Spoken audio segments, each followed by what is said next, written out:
20 de agosto de 1989. Los hermanos, Lail de 21 años y Eric de 18, llegaron a su casa de Beverly Hills y rápidamente llamaron al 911, número de emergencias. Estaban muy alterados, apenas podían pronunciar palabra. Pero hubo una frase de Lail que se escuchó a la perfección, pues en un grito se escuchó: ¡Alguien ha matado a mis padres!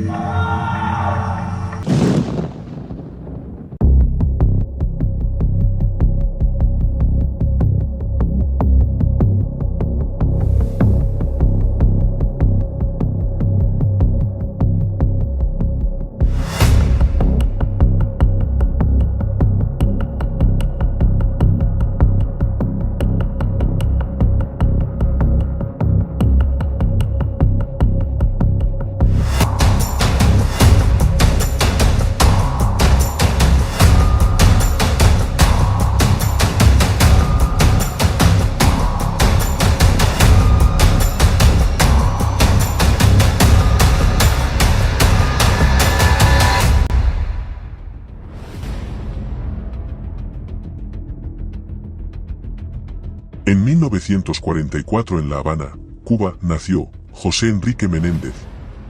Creció en una familia acomodada, pero a los 16 años, lo enviaron a estudiar a los Estados Unidos, para buscarse un futuro. Allí vivió con unos familiares hasta que unos años después, obtuvo una beca en la Universidad de Illinois. Allí conoció, a la que más tarde, se convertiría en su esposa, Kitty. Mary Louise Anderson, pocos años mayor que él. Kitty provenía de una familia de alto estatus, y era una reina de la belleza. Se casaron en 1963, y juntos se mudaron a Nueva York. José obtuvo un título de contabilidad y administración de empresas, y pronto empezó a trabajar para una importante empresa discográfica. Por su parte, Kitty trabajaba como profesora. El 10 de enero de 1968, la familia creció, pues ese día nació su primer hijo, Lail. Se mudaron a Nueva Jersey. Allí, el 27 de noviembre de 1970, nacería su segundo y último hijo, Eric. La familia vivía cómodamente, con todo tipo de lujos, pero su estatus estaba a punto de aumentar todavía más. En 1986, José fue contratado en una de las productoras de cine más importantes de aquella época. Solo 2 años más tarde la familia se mudaría a Hollywood, al famoso barrio de Beverly Hills. Más concretamente, al 722 del norte LM Drive. Mansión en la que habían vivido celebridades como por ejemplo, Elton John. Lail estudiaba en Princeton, una de las mejores universidades del país, y Eric en la Beverly Hills High School. En otras palabras, los Menéndez se habían convertido en la típica familia ideal, de clase alta. José tenía fama de ser un padre estricto con sus hijos, tanto en los estudios, como en el deporte. Contrató a los mejores y más caros profesores de tenis, para que sus hijos pudieran llegar a ser profesionales. Tenía fama de que, si alguno de sus hijos no se comportaba correctamente, no dudaba en maltratarlos. Lail era el más parecido a su padre, pues tenía una personalidad fuerte y segura. Mientras Eric era más reservado, más tímido y sensible. Pero sin embargo, fue Eric quien empezó a despuntar en el tenis. Y además, siguiendo con la profesión de su padre, empezó a interesarse por el cine. A tal punto que incluso escribía sus propios guiones. Los hermanos pronto comenzarían a meterse en problemas. En una ocasión, cuando tenían 15 y 12 años respectivamente, aprovecharon un juego con su prima Diane, la desnudaron y ataron, y más tarde, Lail le tocó los pechos mientras veían la televisión, y aunque Diane habló de esto con Kitty, nunca la creyó. Más tarde Lail fue acusado de copiar en la universidad, por lo que fue expulsado 1 año. Además los hermanos fueron acusados de robos, en otras casas del barrio de Beverly Hills, algo que claramente no hacían por dinero, pues disponían de todo el que necesitaban, sino por adrenalina y rebeldía. Por estos motivos, sus padres contrataron a un psiquiatra. Jerome Osiel, quien también terminaría prestando sus servicios al matrimonio. En un principio, todo mejoró, José dejó de ser tan estricto, Lyle retomó sus estudios y Eric tenía la intención de estudiar cine en la Universidad de California, mientras seguía con su carrera como tenista. 20 de agosto de 1989. José y Kitty se sentaron en su salón como cada noche, mientras Lyle y Eric fueron al cine para ver Batman. Al volver a la mansión, los hermanos no daban crédito.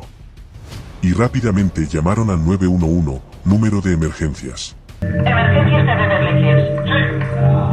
Policía. ¿Cuál es la emergencia? Eddie, ¿Qué ha pasado, señor? alguien ha matado a mis padres. Disculpe. Alguien ha matado a mis padres.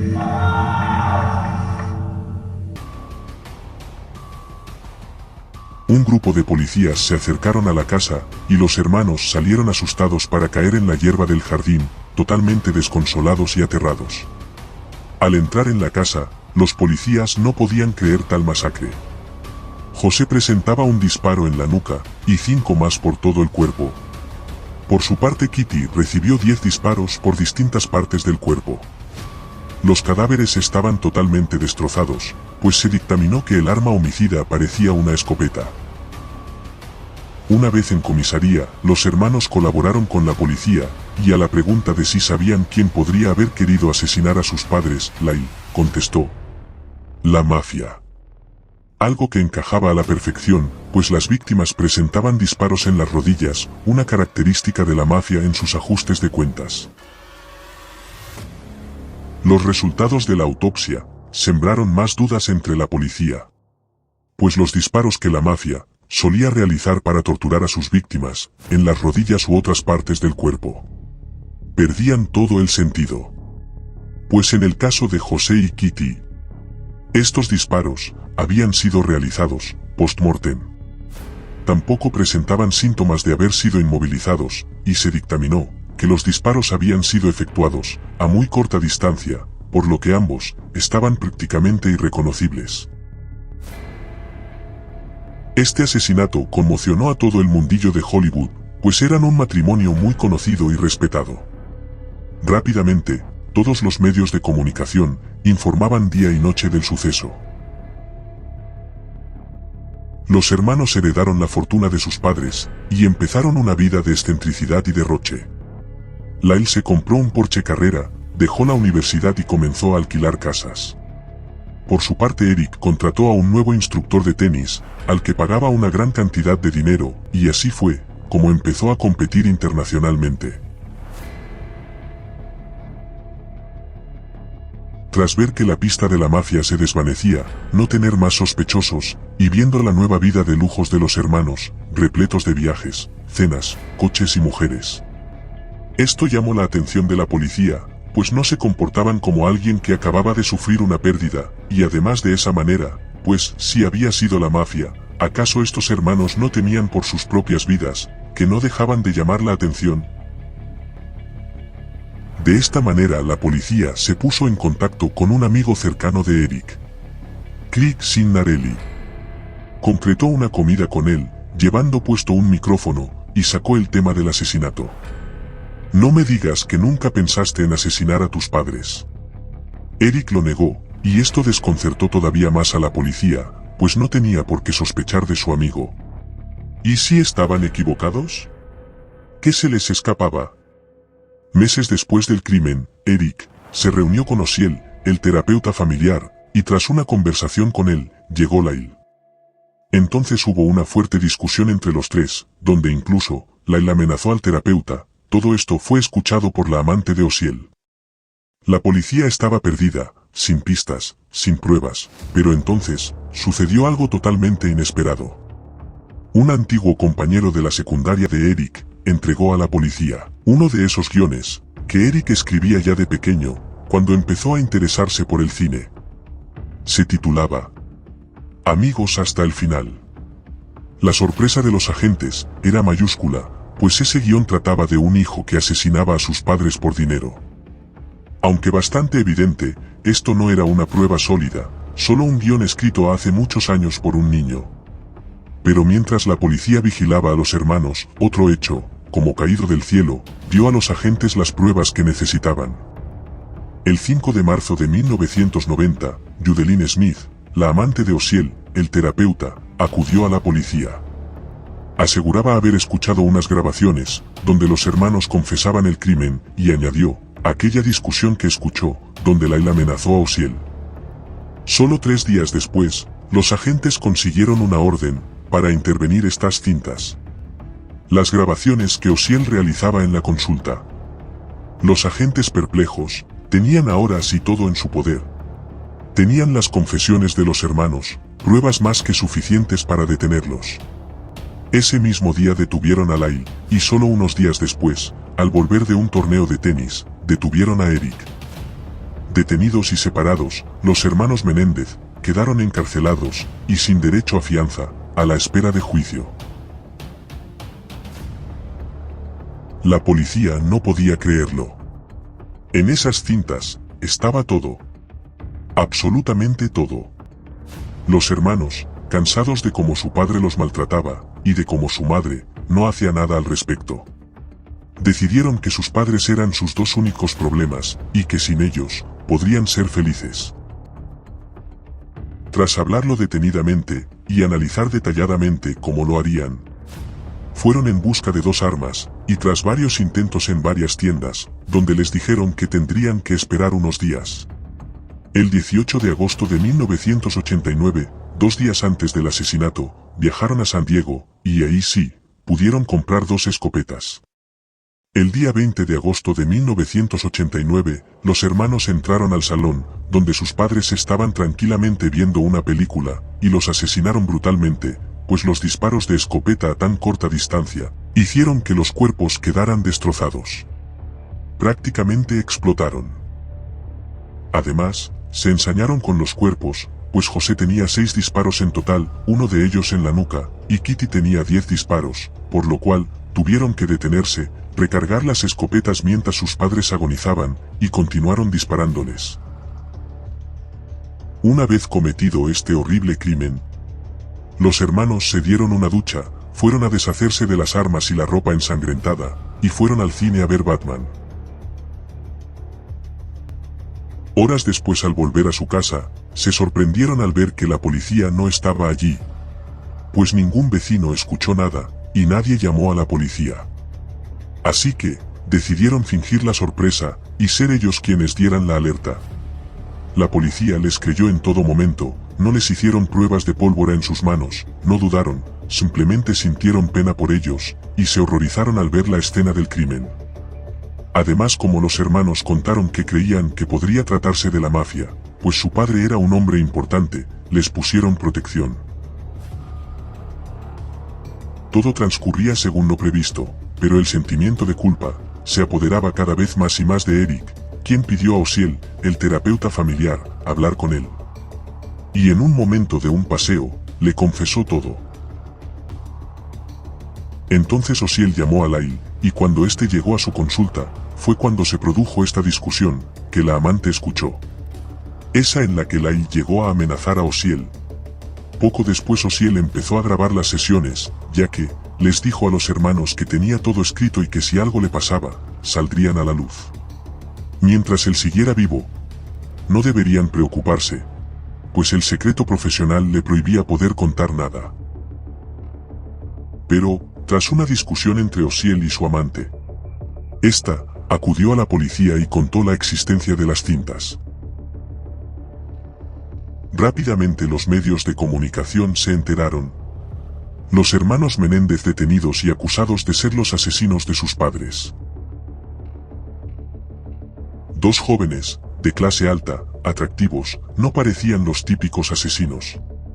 Se ganaron el favor de la opinión pública. El 26 de marzo de 1990, ambos, se declararon inocentes. Tras varias apelaciones, y intentos de que las grabaciones de Osiel fueran admitidas como prueba. 2 años más tarde, el 8 de diciembre de 1992, fueron acusados formalmente, y todavía un año más tarde, comenzó el juicio. 20 de julio de 1993. Ese día fue el inicio del juicio, que sería retransmitido por televisión.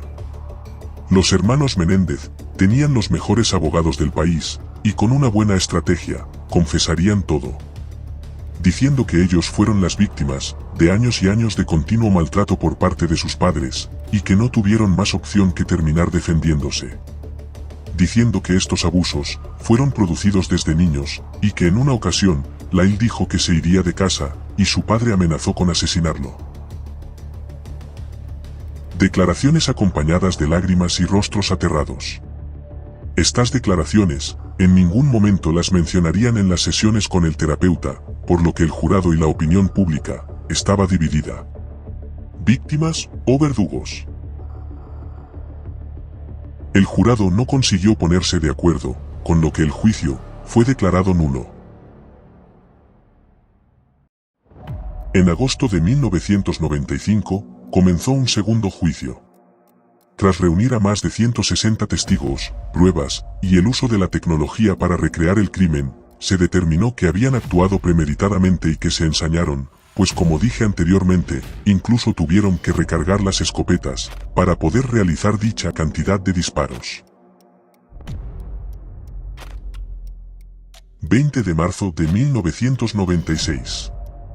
Lyle y Eric Menéndez fueron declarados culpables de 2 cargos de conspiración y asesinato en primer grado, y condenados a cadena perpetua. Fueron separados y enviados a diferentes prisiones, incluso en diferentes estados del país. Siguieron en contacto por correspondencia y como en tantos otros casos de asesinos, tuvieron admiradores y admiradoras. El hecho de ser famosos y atractivos les hacía recibir cartas con frecuencia. De esta manera Lyle conoció a Anna Eriksen, con la que se casó en 1996, y de la que se divorció 5 años después. Y 2 años más tarde, volvió a casarse con Rebecca Smith. Por su parte Eric también conoció a Tamir Out, con la que se casó en 1999. Tras años y años de apelaciones por su libertad, todas fracasaron. Pero, el 4 de abril de 2018, Lyle fue trasladado a la misma cárcel en la que cumple condena Eric. Y así fue como estos 2 hermanos, unidos por la sangre, volvieron a reencontrarse. Y hasta aquí la historia de los hermanos Menéndez. Un infame crimen que ha sido adaptado tanto en libros como en series o películas. Gracias por haber llegado al final de esta historia. Si te ha gustado el vídeo, no dudes en dejarme un like y en suscribirte. Pues todas las semanas, estaré trayendo nuevos vídeos, con historias de crímenes impactantes, desapariciones, o casos sin resolver. Hasta intentar comprender junto a ti, ¿qué es lo que hay en la mente de un asesino? Un saludo. Nos vemos en el próximo vídeo.